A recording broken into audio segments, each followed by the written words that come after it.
a walk for freedom is being held in Lenasia, and this is south of Johannesburg, in support of the people of Palestine who continue to endure hardships and attacks by Israeli soldiers. For more on this now, here's SABC News reporter Dludla, who joins us now for an update. So Calvin, take us through what's happening where you are now this hour.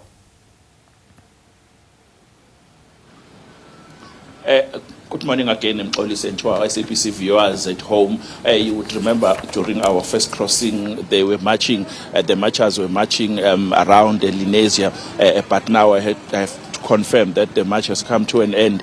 But let me introduce one of those who were marching. That would be Zain. Zain, assalam. Assalam, Kevin, how are you? Fine, thank you very much.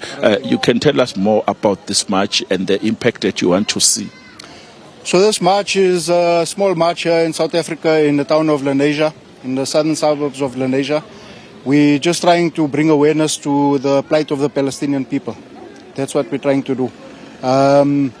Although a small effort, but we're hoping that the Palestinians can see this and it can bring joy to their hearts to know that they're not alone in this.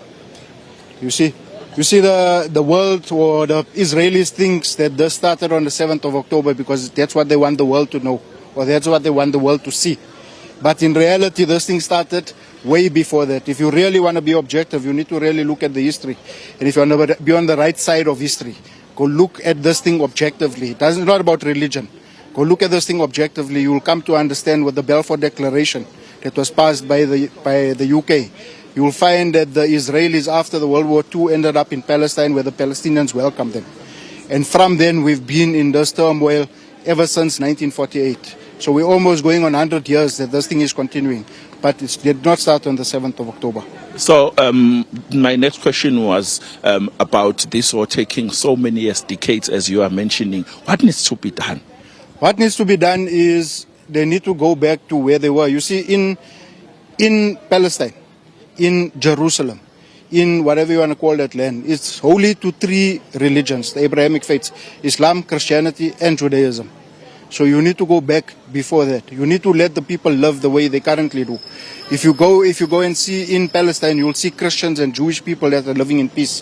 Prior to 1948, prior to Israel being established as a nation or a state, you will see that they've been living in peace. That's where we need to go back to. Who must do that? The Israelis need to stop what they're doing. They need to stop occupying. All right. Once they stop occupying, then they can come to the table and then they can start talking from there. I saw one of the placards was saying that South Africa will not be free up until the Palestinians are free. You know who said that? Who said that? That's Nelson Mandela. Yes. Tell me now, what engagement do you think these two countries need to have in order to ceasefire?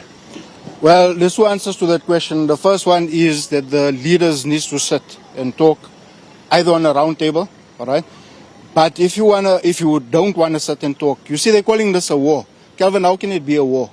You have one occupying state that's occupying a nation who doesn't have a government, who doesn't have an army, who doesn't have a port, who doesn't have their own state.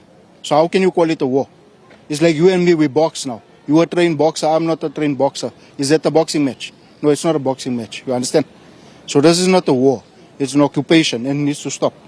Okay. Are you engaging, I know you're here in South Africa, but are you engaging with authorities in Palestine in order for them to intervene and assist? No, the Israelis have blocked everything. They've blocked everything. How can you engage with anyone?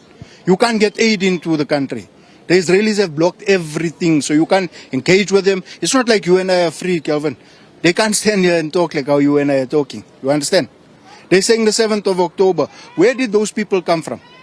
Those people that they claim that came and kidnapped, where did they come from? Palestine doesn't have an airport, so you needed to come from a plane. So where did they come from? You understand? If you go and see Egypt warn them of this move 2 days prior. Israel, if you look at videos prior to October 7th, go look at 2018, go look at 2014, go look at 2011. You'll see it's the same thing over and over.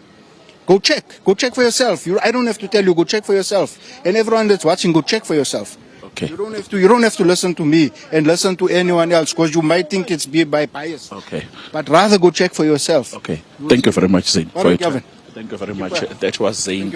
Zane was amongst those who were marching here in Lenasia, and I have to confirm again that this march was peaceful and it has come to an end. Back to you in studio. Kelvin Dludla winding things down there, Lenasia, south of Johannesburg at that march. Thanks so much for that update.